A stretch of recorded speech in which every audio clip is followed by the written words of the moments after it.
Before sunrise, the village is only a silhouette, a dark cluster of walls rising out of the mountain as if the hillside itself decided to become a home. There is no engine in the distance, no paved road cutting across the slopes, no crane, no concrete pump, no machine waiting to begin the day. Only stone, timber, earth, and the first sound of footsteps. In places like this, morning does not arrive with traffic. It arrives with labor, with hands, with memory, with the quiet understanding that everything standing here exists because somebody lifted it, carried it, shaped it, and refused to let it fall. From far away, the village looks almost impossible. Houses are stacked into the terrain. Terraces hold onto narrow strips of land, and stairways appear where there should only be rock. But nothing here was dropped into place by modern industry. Every wall was raised piece by piece. Every beam was cut, hauled, and set by people who knew this mountain not as scenery, but as material. This is not just a village in a remote place. It is a place physically made by the bodies of the people who live in it. And that changes everything. You can tell a hand-built village by the way it fits the land. Machine-built settlements often force the ground into obedience. Here, the opposite happened. The village bent itself around slope, wind, water, and sun. Homes were tucked where winter cold could be endured, where stone was close enough to carry, where roofs could catch light, and where walls could brace against storms. Nothing is random, but nothing is perfectly straight either. The geometry is human. It comes from judgment, not software. It comes from trial, repetition, and generations watching what survives. To build by hand is not only to build slowly. It is to know the weight of every decision. A stone too smooth might slip. A beam too green might warp. A wall too thin might crack in frost. A roof pitched wrong might fail under snow or rain. In villages like this, architecture was never abstract. It was practical knowledge learned through failure, necessity, and time. People did not build to impress anyone from the outside. They built to stay alive through another season. Look closely at the walls. The larger stones anchor the base. Smaller stones fill the gaps. Mud, clay, lime, or packed earth binds what gravity alone cannot. On some houses, timber locks the structure together. On others, the walls are so thick they hold the cold outside and trap warmth within. These are not poor substitutes for modern construction. They are answers to a very old question. How do human beings turn what is around them into shelter strong enough to outlast them? And the answer, here, was never one material. It was a conversation between many. Stone for strength, earth for insulation, wood for span and support, straw for binding, water for shaping, fire for hardening, rope for lifting, hands for everything. Even the paths between houses tell the same story. These stairways were not poured. These retaining edges were not prefabricated. They were placed, adjusted, and stabilized by people who understood that a village is not only a collection of homes. It is a chain of surfaces that allows life to move. That movement begins early. Before the sun clears the ridge, someone is already sweeping a threshold. Someone else is carrying kindling. A child steps carefully down stone stairs polished smooth by generations of feet. An older man pauses at a low wall and checks its face after the last hard weather. A woman presses her hand against drying plaster and feels whether it has cured evenly. Nothing here is fully finished. A hand-built village is never done being built. It survives because it is constantly being repaired. That is one of the great differences between the modern world and places like this. Modern building often hides its own logic. Pipes vanish behind walls. Concrete arrives from somewhere else. Repairs depend on distant supply chains, specialized parts, and people you may never meet. But in this village, the knowledge is visible. Everyone knows what holds a roof up. Everyone knows which wall has shifted, which channel is blocked, which timber needs replacing before winter. The village can be read like a book, because the village was written by the people who live inside it. Water is one of its oldest chapters. No settlement lasts long here without controlling it. Somewhere above the village, a spring, a melt line, or a seasonal source feeds the system. Narrow channels guide water by gravity. Stone lips slow it. Small basins hold it. Paths are designed so runoff does not eat away foundations. Roofs shed water deliberately. Terraces catch what would otherwise disappear down the mountain. In a hand-built village, survival depends not on abundance, but on directing just enough. Water is never merely used, it is negotiated with. The fields below and above the houses tell another story. They did not begin flat, they were made flat. Soil was trapped behind retaining walls built stone by stone. Each terrace is a long argument against erosion, hunger, and gravity. A machine could carve a road much faster than a family can build a terrace. But this village was shaped in an era when effort was measured in seasons, not workdays. The land had to be persuaded by human persistence. And once you understand that, even a small field looks monumental.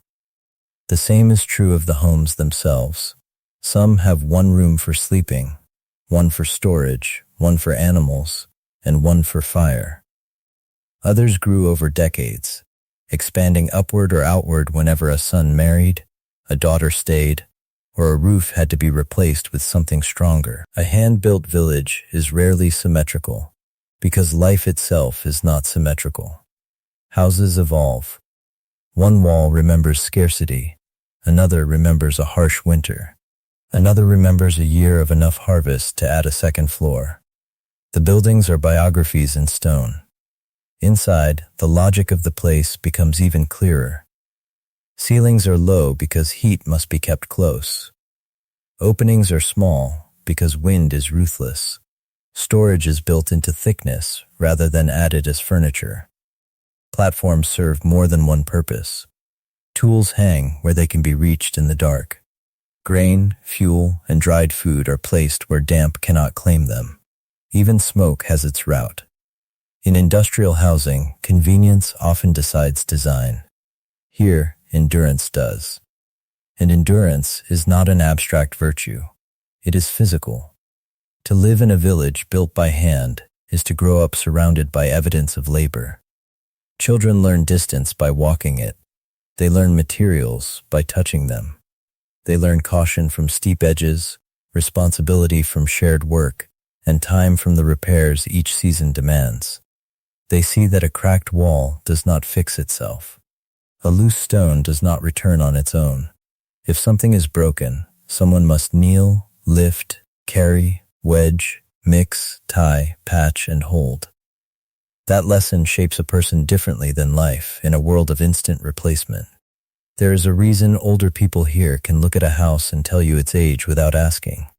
They know the style of a grandfather's laying pattern, the size of timber available in a certain decade, the color of soil used before a particular source dried up, the way roofs changed after a storm year, the reason one lane turned slightly left before a doorway.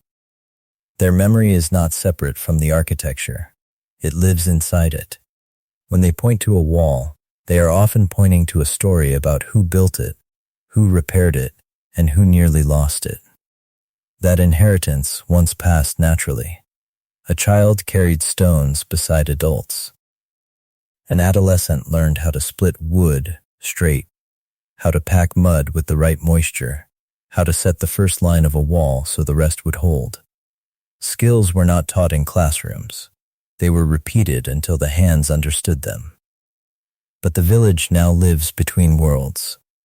The modern world, even if rejected in part, presses in through roads, phones, markets, migration, and desire. Young people can imagine easier lives now. And imagination changes everything. That is the quiet tension beneath the beauty.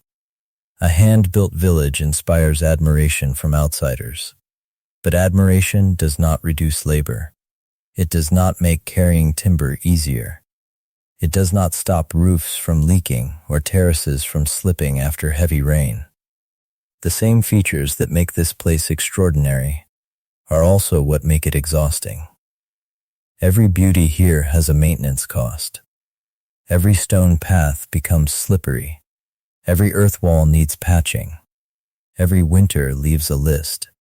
Tradition survives not because it is romantic, but because someone keeps choosing the burden of it. And yet many still do choose it, not because they are untouched by the modern world, and not because they do not know alternatives, but because hand-built life carries a kind of ownership modern life often strips away. Here, a house is not a loan, a model, or a product. It is the sum of work done by people whose names are remembered. A field is not an asset on paper. It is a place held back from collapse by walls your family stacked. Even hardship is different when the place around you contains your labor. You are not only living in the village, you are continuing it. That continuation can be seen in the smallest acts. A woman kneels to replaster a wall where last season's rain bit into the surface. A young man replaces a worn stairstone and tests it with his heel before leaving. Two brothers lift a beam together, pausing not because they do not know how, but because knowing how includes knowing when not to rush. A grandmother shows a child how to smooth a seam so water cannot enter. These moments are easy to miss, but they are the true construction scenes here. The village is rebuilt in fragments every single day. Even the tools reflect that philosophy. A hand-built village does not require many things, but it requires the right things. Hammers smoothed by years of use, chisels sharpened again and again, woven baskets for carrying soil, ropes thickened by dust, blades that cut wood, reeds, and straw, wooden levels, hand saws, trowels, pry bars, spades, and hands tough enough to use them without ceremony. These tools are rarely decorative. They are extensions of the body, and the body here remains central to every solution. There is also a social architecture to such places. You cannot build an entire village alone. One person can shape a wall, but a settlement needs cooperation. A roof beam may require 6 shoulders. A terrace repair may demand a day from several households. Water channels cross property because survival crosses property. In truly hand-built places, community is not only an idea, it is a structural requirement. The village stands because labor, however unevenly shared, has been shared enough. That is why abandonment feels different here than it does in a city. When a hand-built house empties, it does not simply become unused real estate. It becomes interrupted labor. A roof begins to sag where no one clears it. Mortar dries and loosens where no one patches it. Weeds split stairs where no one walks. Water finds an opening. Frost widens it. Gravity finishes the work. And the saddest part is not that the structure decays. It is that all the knowledge once concentrated there begins to vanish with it. A ruined hand-built home is never only a ruin. It is a broken chain of memory. Still, not everything here belongs to the past. That is another outsider's mistake. People in villages like this are not frozen in time. They adapt constantly. A metal sheet may replace a failing roof in one house. A plastic pipe may supplement an older channel. A solar panel may appear on a wall built by a great-grandfather. Change arrives, but it arrives unevenly, negotiated through cost, usefulness, and belief. What matters is not whether nothing modern enters. What matters is that the village's deepest logic remains handmade, place-made, and human-scaled. And that logic has lessons the modern world is only beginning to appreciate again. Build with what the land can bear. Use local materials when possible. Understand orientation before adding technology. Repair instead of discard. Design for climate rather than against it. Know where water comes from and where it goes. Build slower if slowness means understanding. None of these ideas are fashionable here. They are simply normal. The village did not adopt them as a trend. It survived because of them. As the day moves forward, Light reveals more detail. Patched corners, smoke-darkened beams, door lintels carved by hand, terraces bending around boulders too large to move, a path so narrow it could only have been made by feet. Nothing announces itself, and yet everything does. This is what makes the village powerful on camera. It doesn't need spectacle. Its drama is already built into every surface. You are looking at accumulated effort, at architecture without distance between maker and user, at a settlement where beauty was not added later, but emerged from necessity repeated over generations. By afternoon, the mountain air hardens. Shadows collect inside the alleys. Someone is mending a retaining wall before the next weather change. Someone else is hauling wood upward in a bundle that would look impossible to anyone unaccustomed to these slopes. The labor seems endless because, in a sense, it is. But there is dignity in that endlessness, too. A hand-built village teaches that permanence is not something you achieve once. Permanence is a relationship. You keep it by returning to it. And then evening lowers itself over the roofs. Smoke rises, doors close, voices soften. The same walls that were repaired in daylight now hold warmth against the cold. The same stairways crossed 100 times now lead people home. The same village that looked monumental from a distance begins to feel intimate again, reduced to lamps, kitchens, meals, and the quiet repetition of ordinary life. That may be the most extraordinary part of all. The place was built by hand, yes, but it was not built as a monument. It was built so that life could continue. That is why this village matters. Not because it is old. Not because it is remote. Not even because outsiders might call it beautiful. It matters because it reveals a truth modern life tries to hide. The world we inhabit always comes from labor, whether we see it or not. Here, you cannot avoid seeing it. It is under your feet, over your head, inside the walls, in the terraces, in the channels, in the scars on people's hands, and in the way they still pause to inspect a crack before it becomes a collapse. The village remains honest about what living somewhere actually costs. And maybe that is why places like this stay with us. They remind us that a home can be more than a shelter purchased from systems too distant to understand. It can be a living record of effort, trust, material intelligence, and belonging. A hand-built village is not merely a collection of buildings. It is a long conversation between people and land, carried on through stone after stone, season after season, generation after generation. One day, perhaps, fewer people will know how to continue that conversation. The children may leave. The labor may prove too heavy. The old methods may survive only in memory, in photographs, in the last standing walls. But for now, the village still breathes. Fires still burn in rooms held up by hand-cut beams.